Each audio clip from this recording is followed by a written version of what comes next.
नमस्कार मित्रांनो, स्वागत आहे आपले एसपी प्रश्न संच मध्ये। व्हिडिओला लाईक करा, चॅनलला सबस्क्राइब करा आणि बेल आयकॉनवरती क्लिक करा।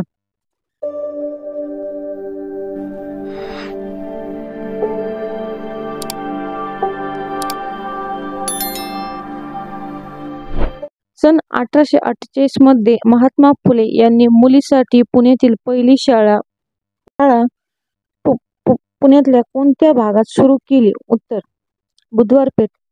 60 ते 90 च्या मध्ये असणाऱ्या सर्व मूळ संख्या किती? उत्तर 7। लांबीने खूप मोठी, मंद, प्रवाही आणि रुंद दऱ्यामधून वाहणारी या नद्यांची वैशिष्ट्ये आहेत? उत्तर पातळ गंगा। भारतातील सर्वात मोठे प्राणी संग्रहालय कोठे आहे? उत्तर कोलकाता। सुरेश माझ्याकडे आला, तो मला म्हणाला, परवा माझे काका माझ्या घरी आले होते, तर आज कोणता वार आहे? उत्तर शनिवार। उत्तर रविवार। रोजगाराचा अभ्यास करण्यासाठी नेमलेल्या समितीचे नाव काय होते? उत्तर भगवती समिती। समर्थ रामदासांचे पूर्ण नाव काय? उत्तर नारायण सूर्याजी ठोसर। स्थानिक स्वराज्य संस्था सुरू करणारे भारतातील पहिले राज्य कोणते? उत्तर राजस्थान। स्कॅन प्रोजेक्ट कशाशी संबंधित आहे? उत्तर अंध व्यक्तीसाठी। डॅश या लोकशाही मूल्याची जोपासना करणे हा मूलभूत अधिकार यांच्या उद्देशाचा एक भाग आहे? उत्तर वरील सर्व। भट या गांधीवादी समाजसेविका 1972 साली स्थापन झालेल्या कोणत्या गैरसरकारी संस्थेच्या संस्थापक आहेत? उत्तर सेवा। Short history of our times या 1883 साली प्रकाशित झालेल्या लेखक कोण आहेत? उत्तर जस्टिस मॅथी। पुनर्रचना राज्य पुनर्रचना मंडळावर कोणते सभासद होते? उत्तर वरील सर्व।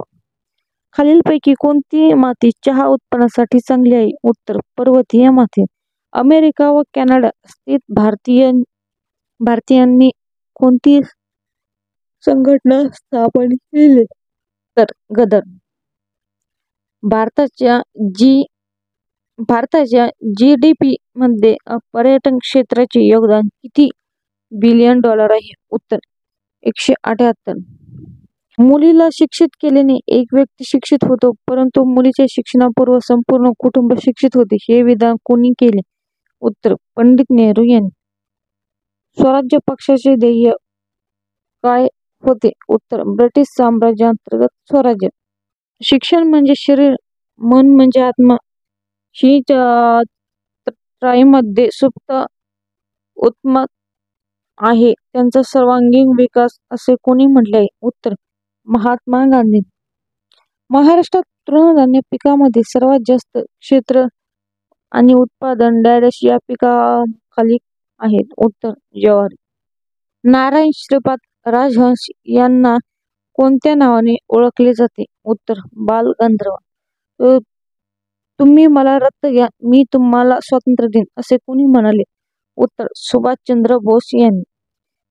देशातल्या क्षेत्रफळाच्या दृष्टीने महाराष्ट्राचा कितवा क्रमांक लागतो? उत्तर 3रा। अहिराणी ही भाषा महाराष्ट्राच्या कोणत्या भागात बोलली जाते? उत्तर महाराष्ट्र। धन्यवाद मित्रांनो, व्हिडिओला लाईक करा, चॅनलला सबस्क्राइब करा आणि बेल आयकॉनवरती क्लिक करा।